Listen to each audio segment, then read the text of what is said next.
It's time for a little bit of intellectual anarchy, where we engage in extreme truth, extreme common sense, and diversity of ideas. How's everyone doing today? I am your host, James Salazar, and welcome to Intellectual Anarchy. So, today I want to talk about, this week I want to talk about the difference. People are confusing a lot of things. And I just want to give you a basic difference between capitalism, socialism, and slavery. Okay? A lot of people have this confused. And you know the confusion where people are choosing socialism over capitalism. They really don't understand, but they hate slavery. And that is an oxymoron. So let me get into it.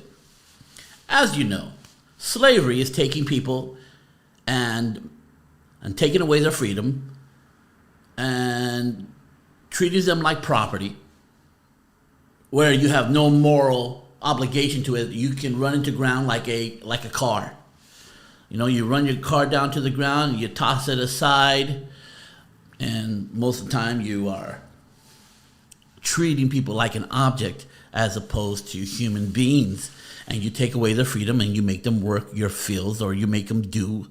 Right now in America, there is definitely slavery, hidden slavery with sex workers and sex trafficking. People are forced to have sex with other people at the risk of their lives if they don't.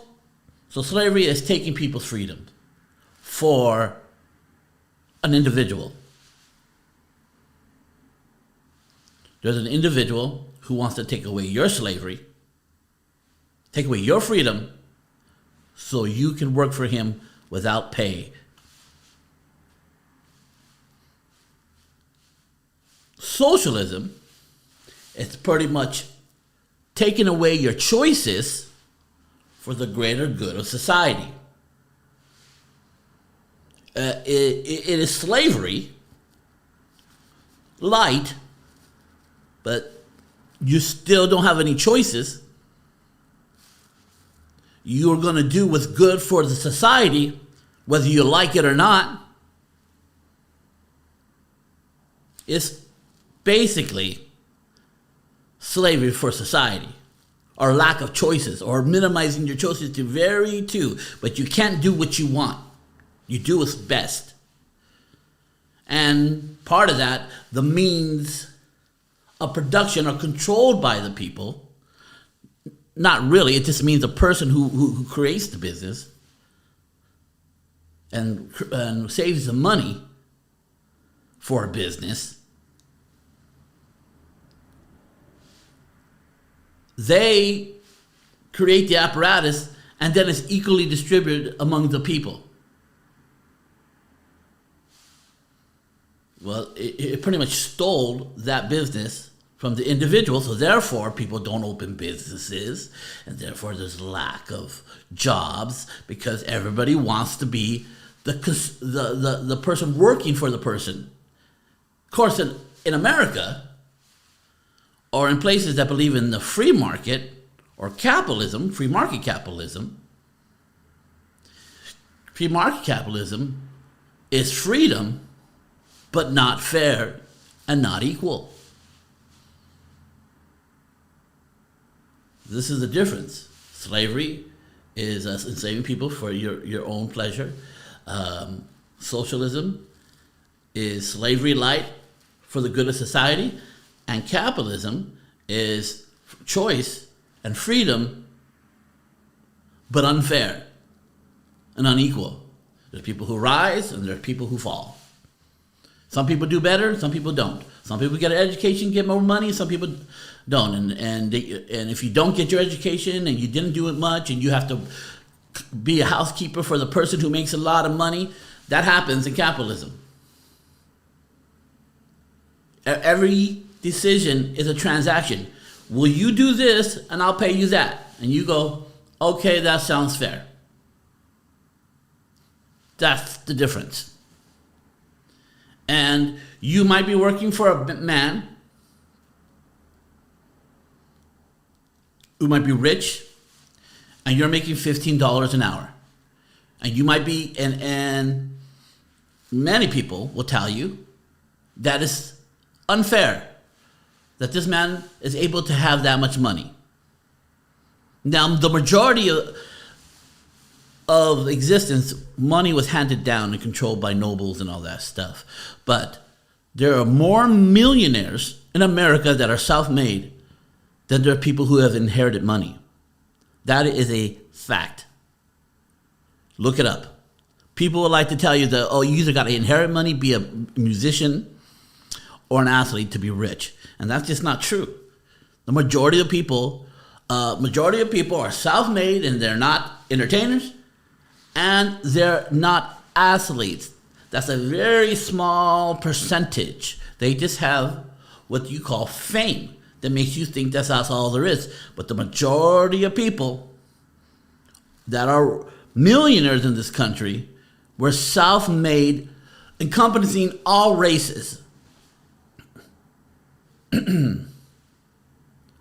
So I just want to give you a basic understanding that capitalism is the most freest, but it doesn't guarantee outcomes like socialism does. Now, socialism guarantees outcome, but it only can guarantee an outcome that is equally bad. This is where when you go to other countries, ones that have communism or socialism, everybody's equal, but at a lower level than what people would be in capitalism. Living standards, even though if you're at the bottom of the list, living standards in a capitalistic free market society, those people live better than the one that is guaranteed by socialism. It's a fact. Looked all over the world. Nothing has gotten people out of poverty faster than capitalism. It's just when somebody's boat rises, though it rises higher than other people, it just can't help but rise other people at the low end of the spectrum. And we see this. We see this in actuality. Billions of people out of poverty because of capitalism. Socialism keeps people at a certain level and makes sure that everybody's equally miserable. And we all know about slavery, right? We all know about slavery. You're just the dirt. So it's ironic to me, people who talk about the sins of slavery promote socialism, another form of slavery. Not as bad, they're not whipping. Well, I don't know. A lot of people would disagree who grew up in China and Russia during the heights of communism, that it was just functionally treating people like slaves, dictating what they were going to do for a living, and made them do it, and punished them if they didn't take their role in society that whoever's in charge deemed them to do. Capitalism is very flawed, but it is the most moral economical system. And it's flawed that it's not fair and it's not equal. But you can determine that. Of course, there's crony capitalism, where capitalists go and pay off politicians where they can have advantages. But that's not capitalism. That's more corruption in government. I've always said, I don't mind when a capitalist is seeking the profit motive. When the capitalist is trying to make the best money, because good things come out of that. The problem is when governments, congressmen and politicians seek the profit motive, because that's not their job. That's not what they're doing. They're supposed to make decisions that are best for the people. Now they can free up free enterprise, or they can hinder it based on who gives them money. That's not their job. It is always worse when a politician is getting rich. This is what the biggest criticism. I always laugh. Donald Trump is some rich guy out of touch, but he lost money becoming president. All these other people, they got rich working for the government, being a politician. Donald Trump spent his own money. They make money, and we know it's not good. It's nefarious how they get their money and how they make choices based upon. They all go in poor and they come out super rich. That's a problem with our politicians. It's not a problem for the profit motive for a corporation. That's what they're supposed to do. It's not what the people, the politicians, are supposed to do. So I just want to give you a little background. You can make people equal, but you can only make them equally miserable. You can't make them equally successful. Therefore, most of the time, people are forced to live at a certain level. This is why those whose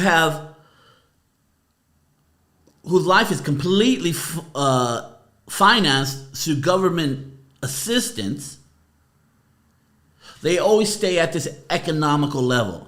They always stay at this worker class. If you depend upon it, it keeps them from starving in the street. Yeah, granted, and I'm not saying we don't need it. We do need it. Having it for 2 years, that might be a problem. You're now making people living at this economical level without any ambition to do any more. Who would? If you can get it free, who would work? And we saw that after the pandemic.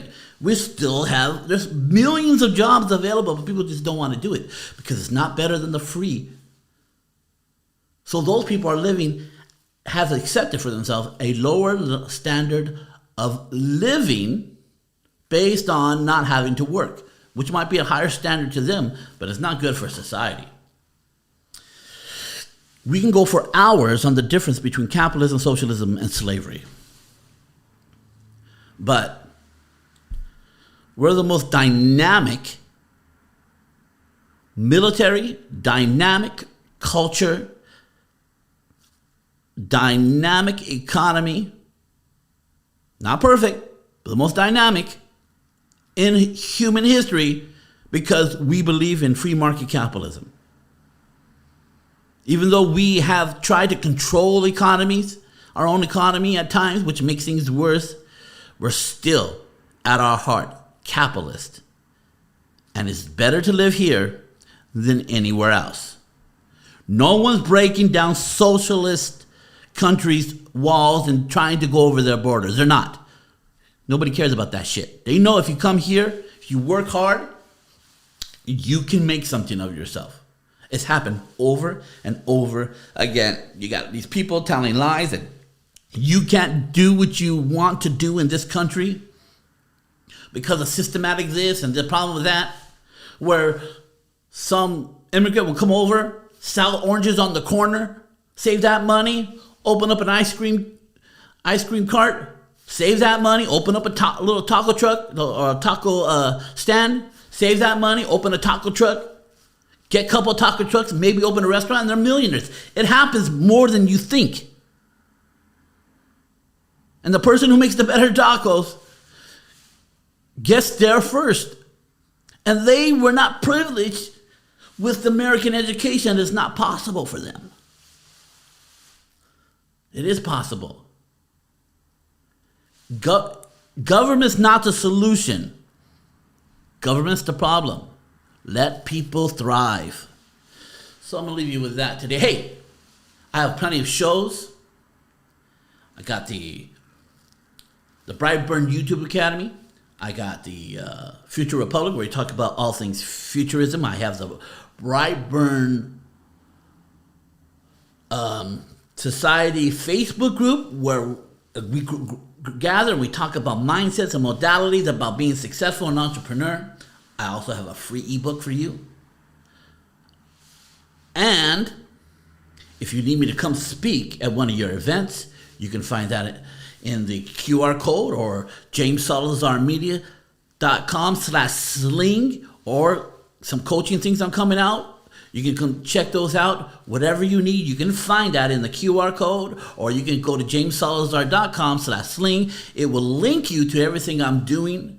I'm also getting a part of some affiliate marketing that I think is very powerful for you to make money, and that's coming out pretty soon.